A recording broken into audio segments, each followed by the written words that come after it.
Big thanks to Red Art Games, I'm Dan and this is Shinorubi on the Nintendo Switch. Shinorubi, Last Boss 88's maiden voyage into the gaming world, thrust players into a universe dominated by the elusive compound RR on the planet Shinorubi.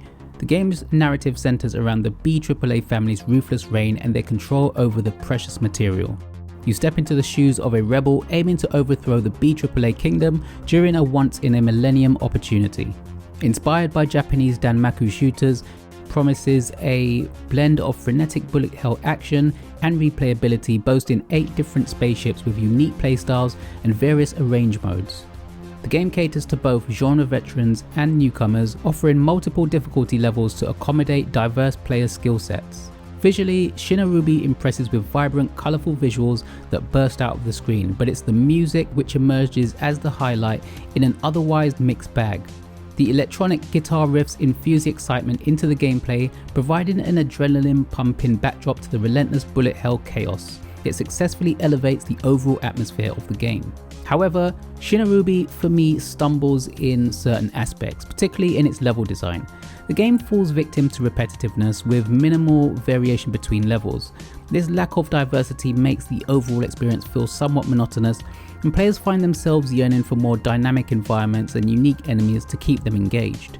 The game's chaotic nature, a hallmark of all bullet hell shooters, could be a double-edged sword also. On one hand, the screen is filled with mesmerizing visual spectacles, creating an immersive and thrilling atmosphere.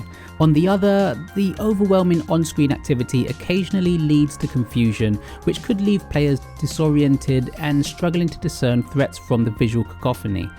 While the chaos contributes to the game's appeal, it can also be frustrating when it hinders players' understanding, and I found myself dying without knowing the reason why. I later found out that my ship's main weakness is the crystal in its center, and so I could then focus on keeping myself alive better, but just having a little bit more clarity in this game would be a little more helpful.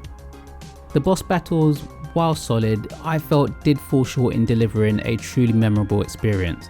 They lack that distinctiveness and diversity that could elevate them to greatness. Each encounter feels far too similar, contributing to a sense of deja vu that diminishes the overall impact of these pivotal moments in the game.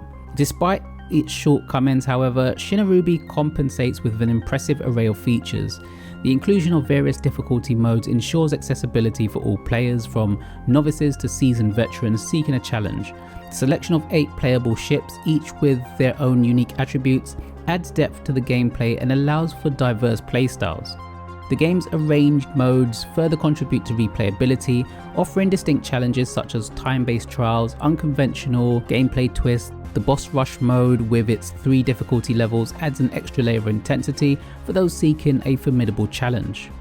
One thing I would definitely recommend to anyone who picks this one up is to make sure you visit the tutorial section. The game encourages you to configure your control scheme to one that fits your playstyle. Apart from your normal directional controls, you can assign 3 buttons to your primary and secondary weapons, as well as for your bombs, which destroys everything on screen.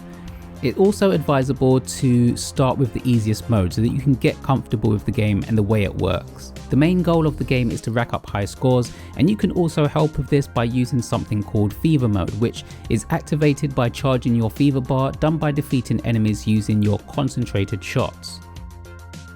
In conclusion, Shinorubi stands as a commendable inaugural effort from Last Boss 88, embodying the essence of Japanese Danmaku shooters with its bullet hell action and diverse playstyles. While the level design may fall short and the chaotic visuals can be overwhelming, the game's strengths in music, varied gameplay modes, and accessible difficulty levels contribute to an overall enjoyable experience. Shinorubi may not reinvent the genre, but it certainly holds its ground as a promising addition to the bullet hell gaming landscape. Shinorubi is out now on the Nintendo eShop, priced at $17.99 in the UK and $19.99 in the US. Have you played it yet? And what do you think about this title? Let me know your thoughts in the comments below. Thanks as always for watching, and I'll see you next time.